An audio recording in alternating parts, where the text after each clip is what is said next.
Antes de iniciar con el siguiente video, si te está gustando el contenido te pido que te suscribas, des like y actives la campanita, me ayudarías mucho, y así recibirías notificaciones cuando suba más contenido al canal. Gracias.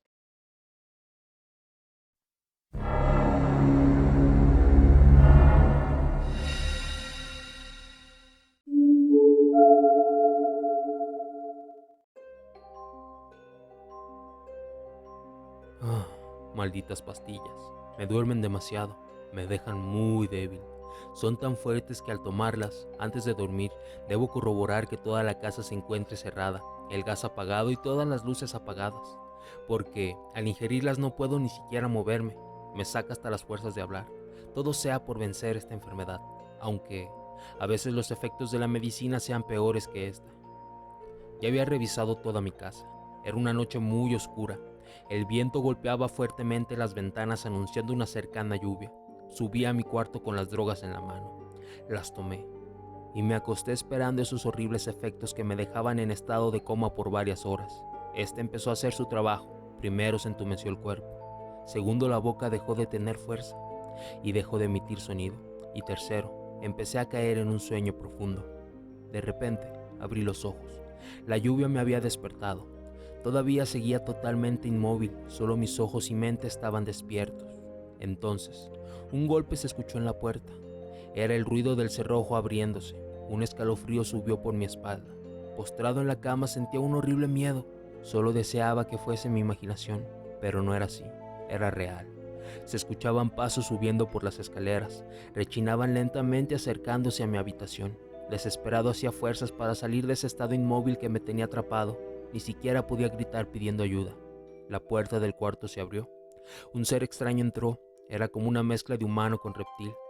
Medía alrededor de 2 metros y sostenía una especie de valija en la mano. Se acercó hacia mí. Tomó de su estuche un pequeño serrucho y empezó a cortarme las piernas. Yo gritaba por dentro. Era un dolor indescriptible. Y aún más con la desesperación de no poder gritar ni defenderme. La sangre saltaba por todas partes mientras el extraño visitante cortaba y quebraba los huesos de mi pierna. ¿Por qué me hacía esto? ¿De dónde venía este sujeto? De pronto desperté. Gracias a Dios todo había sido un sueño, pero al querer levantarme, mis piernas no estaban. Y en la pared una nota decía, más visitantes empezarán a llegar. Empezó la recolección humana.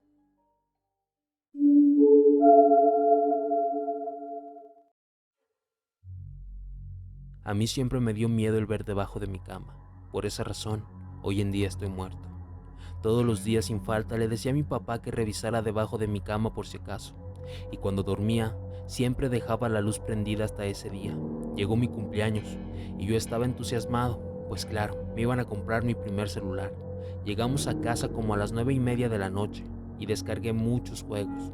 Por desgracia me quedé dormido y el teléfono se cayó. Unas horas después lo busqué y vi que estaba debajo de la cama. Metí la mano y algo me arrastró hacia un hoyo. En la mañana, mis padres no me encontraron, así que ahora ya lo saben. Nunca metan la mano debajo de la cama porque habría consecuencias.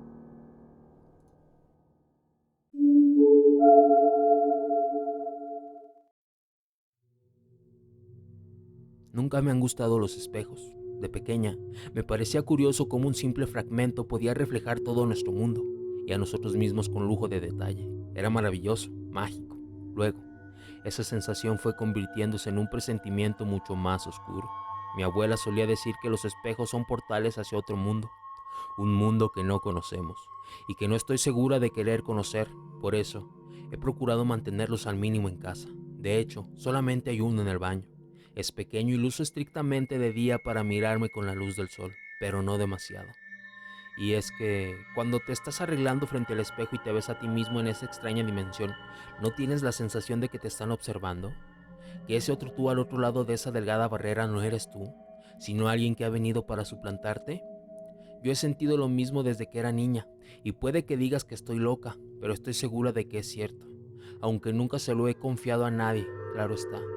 Me gusta pensar que este es solo nuestro secreto. Comencé a sospechar como a los 6 años.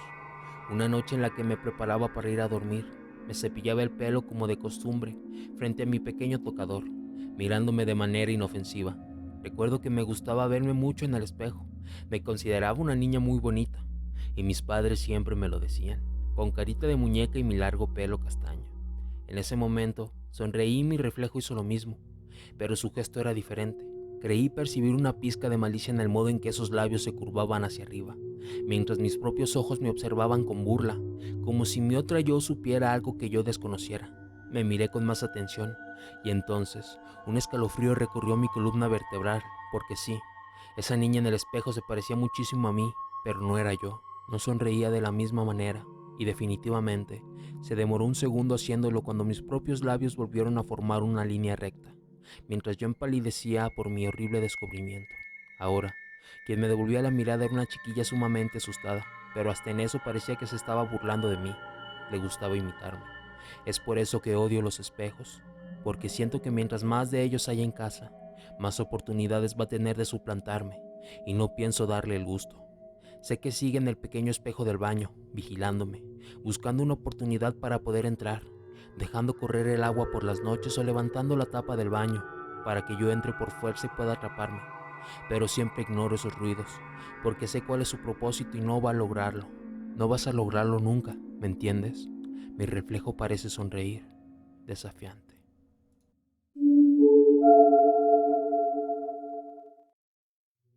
Esto me pasó cuando iba en secundaria. Siempre me quedaba en la escuela hasta las 7 de la noche más o menos, y a esa hora empieza a estar muy oscuro. Esta escuela se usó como refugio para personas que se quedaron sin hogar en el terremoto de 1985, y también solía ser un internado para niñas. Siempre que salía de la escuela, tenía que pasar por el laboratorio de química, donde ya se llevaba contando muchas veces que, como se dice aquí en México, espantan, ya que los maestros aseguraban que cuando estaban cerrando el salón, escuchaban que una niña les llamaba por su nombre, como en un susurro, lo cual era raro, pues a esa hora ya no había alumnos en el lugar. Una vez que salí un poco más tarde, pasé por ahí, y de repente oí también mi nombre, lo cual me alteró mucho. Justo en ese momento había empezado a hacer frío, pero un frío que solo se sentía en la piel, no en la ropa, pues eran los primeros días de junio y generalmente hacía calor. Yo por el susto empecé a correr hacia la puerta, y lo peor que hice fue voltear. Lo que vi solo hizo que se me helara la sangre. Era la silueta de una niña que pasaba corriendo desde un lado, donde se encontraban muchas plantas, a una pared, como si la estuviera atravesando. Cuando salí me sentí pesado, tenía sudor frío y bastantes náuseas. Desde entonces empecé a salir más temprano para evitar tal experiencia.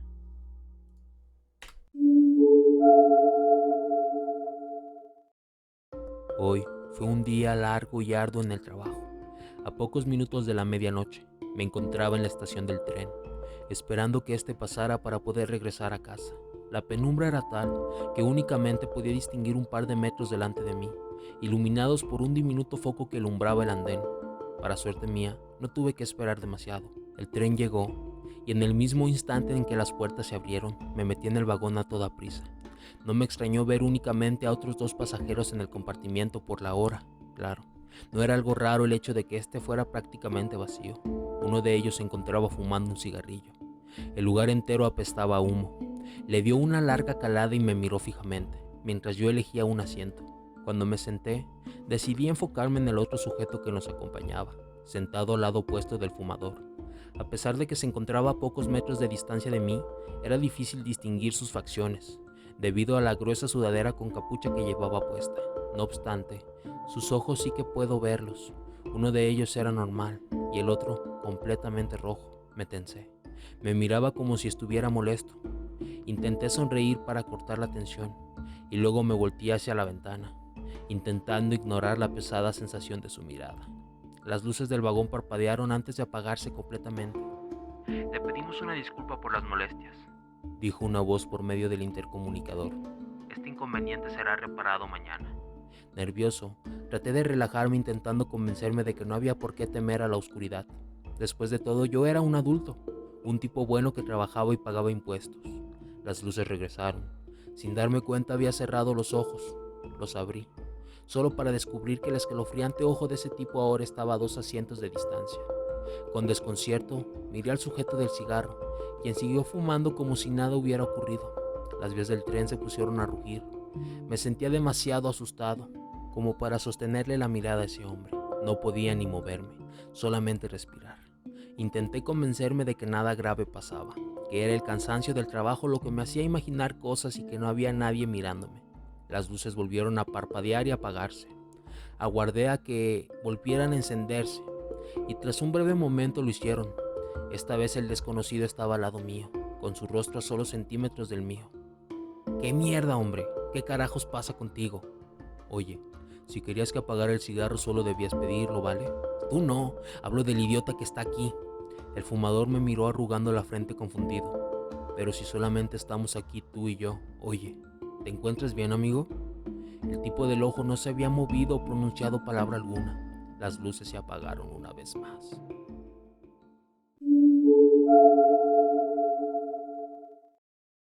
Esto ocurrió en San Luis Potosí. Yo trabajé mucho tiempo como taxista. Siempre tuve el gusto por el turno nocturno. Empezaba mi jornada a las 4 de la tarde y acababa a las 4 de la mañana. Entonces, una noche alrededor de las 2 de la madrugada, en un día donde no hubo pasaje, donde estuvo muy tranquilo, y recuerdo que era un martes, una señora abordó mi unidad. Cabe recalcar que tenía todo el rostro cubierto, jamás se dejó ver. En el retrovisor se veía como si estuviese cubierta con una sábana blanca. La señora me pidió que la llevara a una iglesia y posteriormente a su casa. Después de ir a la iglesia abordó nuevamente la unidad y me dio la dirección, que era sobre Avenida Constitución. Al momento de llegar al destino, la señora ya no estaba. No me di cuenta, ya que no se escuchó ni el abrir de la puerta, ni nada, absolutamente nada. Ella desapareció. Después de un rato estaba lavando el taxi para dárselo al relevo. Al momento de quitar los tapetes encontré una cajetilla de cigarros, pero dentro de ella contenía mucha hierba y un par de anillos. Al día siguiente me presenté en la dirección donde aquella señora me pidió que la llevara. Al llegar y tocar la puerta me comentaron que esa señora era la mamá de la chica que vivía actualmente ahí. Esta chica se iba a casar. Me mencionó que cuando estaba viva aquella señora, le dijo que si se casaba usara los anillos que ella y sus antepasados usaron generación tras generación.